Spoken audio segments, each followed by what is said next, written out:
सुप्रभात, नमस्कार, Ram Ram, good morning.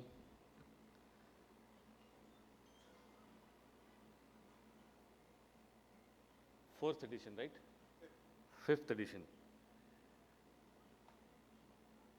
को होस्ट एंड को ऑर्गेनाइजर होने के नाते ईज ऑफ डूइंग बिजनेस की तरफ से, विकसित भारत कार्यक्रम की तरफ से, और आप सबको सपोर्ट ऑर्गेनाइजेशन के अलावा इस कार्यक्रम में पिछले 4-5 वर्षों से जुड़े रहने के पक्ष से भी तहे दिल से मैं Abhijit Sinha, national programme director of ease of doing business and also programme director of national highway EV, आप सबका और इमिनेंट पैनलिस्ट का स्वागत करता हूं। फ़हीम जी का विशेष आभार, इतनी क्राइसिस मैनेजमेंट की back to back working group की मीटिंग से उन्होंने पार्सल करके हम लोगों को यहाँ बुला लिया है, क्योंकि वहाँ भी जब सोल्यूशन की बात होती है तो लार्ज लेवल सोल्यूशंस देने के लिए पीएसयूज़ के अलावा और किसी का नाम मीटिंग्स में भी नहीं, हमें भी नहीं सूझता। उम्मीद है आज जो पीएसयूज़ की 5th ट्रांसफॉर्मेशन समिट में हम बात करने जा रहे हैं, इससे आप सब अपने ट्रांजिशन के पाथवे को थोड़ा थोड़ा हम लोगों के साथ शेयर भी कर पाएंगे, और हम सब भी आपसे कुछ उम्मीद रखते हैं कि यहाँ से सीख के जाएंगे, कुछ अपेक्षाएं भी आपके साथ शेयर करते जाएंगे, जिससे आगे आने वाले समय में हम साथ काम कर सकें। और मैं आज जिस विषय पर बोलने वाला हूँ उसका नाम रखा गया है महारत्ना टू विकसित Bharat 2047 national master plan transition. मैं हमेशा कहता हूँ कि government has no business to be in the business, और आई थिंक इस समय की जो गवर्नमेंट है वो भी इस बात को काफ़ी गंभीरता से लेती है, कहती है। अगर आज आप महारत्ना पीएसयूज़ में से एक हैं या एक एग्जिस्टिंग स्ट्रॉन्ग पीएसयू हैं, तो मैं मान के चलता हूँ कि आपके होने का, आपके महारत्ना होने का या एक स्ट्रॉन्ग लार्ज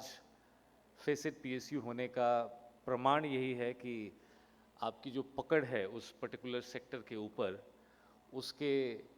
उसकी वायबिलिटी को, एसेसिबिलिटी को या कैपेबिलिटी को कभी चैलेंज नहीं किया जा सकता होगा, क्योंकि ज़्यादातर क्षेत्रों में से सरकार ने डिसइन्वेस्टमेंट के जो प्लान थे और जिन बिजनेसेस से गवर्नमेंट निकलना चाहती थी, उन बिजनेसेस से गवर्नमेंट निकल चुकी है।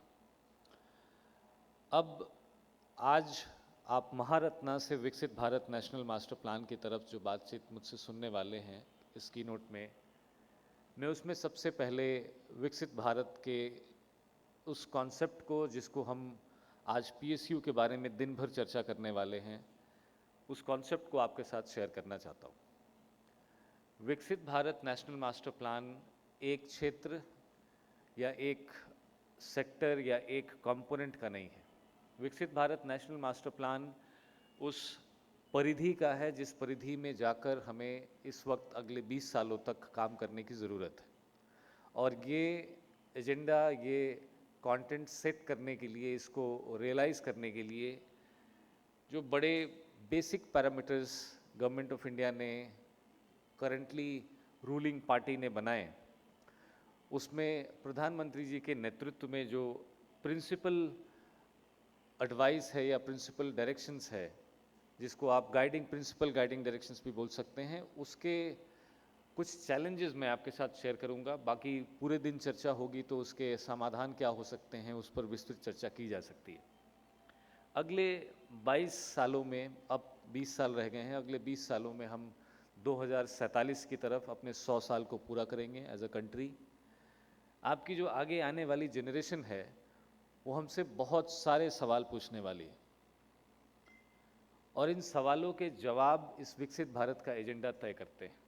इकोनॉमिक रिफॉर्म्स हो, टैक्स का यूनिफिकेशन हो, वन नेशन वन इलेक्शन हो, या डिजिटलाइजेशन हो, डिजिटल पब्लिक इंफ्रास्ट्रक्चर हो, डीकार्बोनाइजेशन हो, जियो स्पेशलाइजेशन हो, ये सारे सवाल आगे आने वाली जनरेशन इस जनरेशन से पूछने वाली है कि आप ये क्यों नहीं कर पाए। क्या कैपेबिलिटी इश्यूज थे, इंटर ऑपरेटिबिलिटी इश्यूज थे, इंफ्रास्ट्रक्चर के इश्यूज थे, फाइनेंस के इश्यूज थे, प्रोक्योरमेंट मॉडल्स के इशू थे, जो आप इन चीज़ों को समय रहते उनकी चेतना के साथ ढाल नहीं पाए और जो ज़रूरतें थी नेक्स्ट जनरेशन की उसके हिसाब से हम एक्ट नहीं कर पाए। अभी आप दिल्ली क्राइसिस के बारे में बात कर सकते हैं, उसको रिलेट कर सकते हैं। कोहरे का मौसम है, लगातार गाड़ियां एक दूसरे से टकरा जा रही हैं। इस देश में हमारे पास 3rd generation autonomous vehicle level 3 है। बहुत सारी गाड़ियां लेवल 3 की हैं ऑटोनोमस व्हीकल की, जिसका इस्तेमाल लोग रील बनाने के लिए करते हैं कि देखो ये तेज़ हो जाती है, धीमी हो जाती है। लेकिन जहां जान जाने की आशंका है, जहां आगे एक्सीडेंट हुआ है,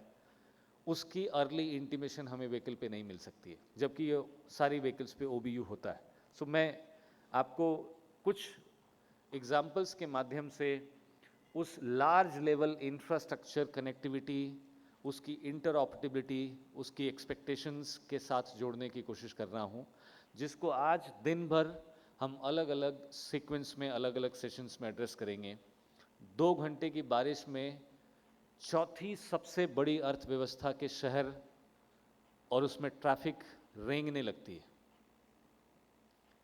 चाइना के बाद आप दूसरे सबसे बड़ी स्पेंडिंग कंट्री हैं इंफ्रास्ट्रक्चर के ऊपर। 2 घंटे में आप एक शहर से दूसरे शहर पहुंच जाते हैं, लेकिन उस शहर में एंट्री करने के बाद अपने घर पहुंचने से पहले आपको 2.5 घंटे और लग जाते हैं। सो आपकी इंफ्रास्ट्रक्चर की स्पेंडिंग हो, आपकी डिजिटल पब्लिक इंफ्रास्ट्रक्चर के ऊपर पकड़ हो, आप आज पुलिस बुलाते हैं या एम्बुलेंस बुलाते हैं, वो कितने समय में आप तक पहुंचती है। टोल प्लाजा पे टोल पे करने के बाद भी आपको सहायता कितने समय में मिलती है। हम डीकार्बोनाइजेशन के प्लान को शहरों में दम घुटने से जो अभी तकलीफ हो रही है उसको, या क्लाइमेट फाइनेंसिंग को, या इंफ्रास्ट्रक्चर को, या चार्जिंग इंफ्रास्ट्रक्चर को, या ग्रीन इंफ्रास्ट्रक्चर को, जियो स्पेशल पावर्स को, या हाईवे की फाइनेंसिंग को, पीपल सेंट्रिक सर्विसेज को, इन सब चीज़ों को जब आप अपने अपने क्षेत्र में विकसित करने के लिए और उस एस्पिरेशन से मिलाने के लिए कोशिश करते हैं, तो आपको पता चलता है कि वो चैलेंजेस क्या है। ये challenges largely digital integration, physical infrastructure upgradation और फाइनेंशियल स्ट्रक्चरिंग से जुड़े हुए हैं। डिजिटल इंटीग्रेशन के ऊपर PSU ट्रांसफॉर्मेशन समिट के पिछले एडिशंस ने जो बातचीत की है, I compliment organisers and other previous participants जिन्होंने डिजिटल इंफ्रास्ट्रक्चर, उसके इंटीग्रेशन और उसके अपग्रेडेशन के ऊपर जो पीछे चर्चा की है, उसके ऊपर शायद अगले 3-4 सालों तक हमें भी और काम करना पड़े। लेकिन इस समय इस एडिशन में जो प्रोग्रेस विथ पर्पस का थीम रखा गया है, मुझे लगता है अपने चैलेंजेस को इन तीनों कंपार्टमेंट्स में अगर हम आज क्लासिफाई कर सकें कि हमें फाइनेंस और प्रोक्योरमेंट से रिलेटेड, फंडिंग से रिलेटेड, न्यू बिजनेस मॉडल या न्यू हाइब्रिड मॉडल से रिलेटेड कितनी चर्चाओं की ज़रूरत है, कितनी वर्किंग ग्रुप की ज़रूरत है, new policy making devices and instruments की ज़रूरत है। दूसरा, आपके टेक एंड इंफ्रास्ट्रक्चर की इंटरऑपरेबिलिटी में खास करके इंफ्रास्ट्रक्चर की अपग्रेडेशन में प्लानिंग लेवल पर हमें किन चैलेंजेस की ज़रूरत है उसको सीखने की ज़रूरत है। लेकिन ये सारे एम्बिशंस 3 साल, 4 साल या 5 साल के नहीं हो सकते। पिछले कुछ समय में दिल्ली की हालात को लेकर, ट्रांसपोर्ट के चैलेंजेस को लेकर प्रधानमंत्री कार्यालय में काफ़ी चर्चा हुई। कई मंत्रालयों ने और मंत्रालयों के ऊपर एपेक्स बॉडी बनाने की, ट्रांसपोर्ट अथॉरिटी बनाने की, इंफ्रास्ट्रक्चर अथॉरिटी बनाने की, हम जिन जगह मेट्रोस का आज संचालन कर रहे हैं उसकी कैपेबिलिटी, कैपेसिटी और उसकी प्लानिंग में हुए fault, inter ministerial brain storming क्यों नहीं हो पाती है,